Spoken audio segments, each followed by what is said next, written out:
ভালো লাগতেছে। কোনো পার্ক ছিল না, এখন পার্ক হয়েছে, তাই জন্য আমাদের খুব ভালো লাগতেছে এখানে। শরীয়তপুর জেলা শহরের প্রাণকেন্দ্রে ময়লার স্তূপ সরিয়ে সরকারি খাস জমি দখলমুক্ত করে গড়ে তোলা হয়েছে পরিকল্পিত দৃষ্টিনন্দন শিশু পার্ক, যার নাম দেওয়া হয়েছে শরীয়তপুর পার্ক। গেল ঈদে পার্কটি চালুর পর থেকেই পাল্টে গেছে অত্র এলাকার চিত্র। যেখানে ছিল ময়লার ভাগাড়, সেখানে এখন মনোমুগ্ধকর পরিবেশ। সরকারি জমি দখলমুক্ত করে পচা নোংরা জলাভূমি ভরাট করে মনোরম পরিবেশ তৈরি করার প্রশংসায় ভাসছেন জেলা প্রশাসক মোহাম্মদ নিজামুদ্দিন আহমেদ। প্রায় 100 বছর এই জমির কিছু অংশ প্রভাবশালী চক্রের দখলে ছিল এবং বাকি অংশে ছিল ময়লায় পরিপূর্ণ পরিত্যক্ত জলাভূমি। সেখানে পার্ক নির্মাণ করা ছিল চ্যালেঞ্জিং।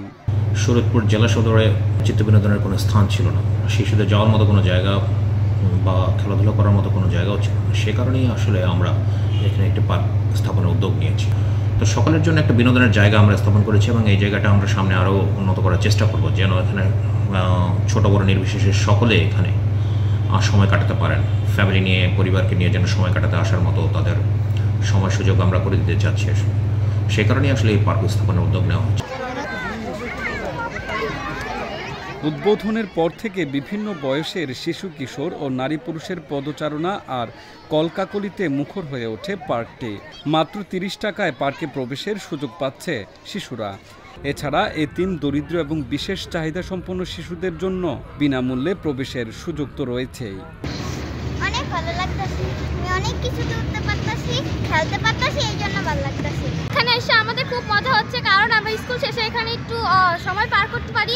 এখানে এসে আমাদের খুব ভালো লাগছে। কোনো পার্ক ছিল না, এখন পার্ক হয়েছে, তাই জন্য আমাদের খুব ভালো লাগতেছে এখানে। আগে কোনো উন্নত মানের পার্ক ছিল না, এখন হয়েছে। এখন বাচ্চাদের নিয়ে এসে সময় কাটাতে পারতেছি, অনেক ভালো লাগতেছে। পার্কটিতে নাগরদোলা, ম্যাজিক সুইমিং, দোলনা, রুলিং রাইড, ড্রাগন ট্রেন ও স্পাইডার সহ বিভিন্ন রাইড স্থাপন করা হয়েছে। বজ্রপাত এবং বৈদ্যুতিক দুর্ঘটনা এড়াতে 300 ফুট মাটির গভীরে আর্থিং স্থাপন করা হয়েছে। মনিটরিংয়ের জন্য রয়েছে সিসি ক্যামেরা। চলছে বিভিন্ন প্রজাতির ফুল ফলের গাছ লাগানোর কার্যক্রম। শরীয়তপুর শহরে উল্লেখযোগ্য পার্ক না থাকায় শিশুদের খেলাধুলা ও চিত্ত বিনোদনের জন্য এটি নির্মাণ করা হয়েছে বলে জানান সদর উপজেলা নির্বাহী কর্মকর্তা। আমরা এখন একটা সুন্দর একটা পরিবেশ করতে পেরেছি, যেখানে প্রতিদিন বিকালবেলা এখন অন্তত প্রতিদিন কয়েক হাজার ছেলে মেয়ে গার্ডিয়ান সহ ওখানে যাচ্ছে, গিয়ে পরিবেশটাকে উপভোগ করছে, বাচ্চারা খেলাধুলা করছে।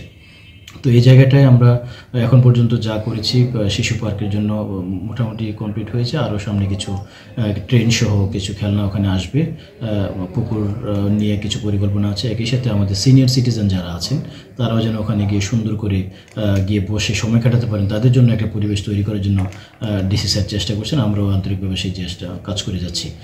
পার্কটিকে কেন্দ্র করে আশেপাশে বসেছে নানা রকম মুখরোচক খাবারের দোকান।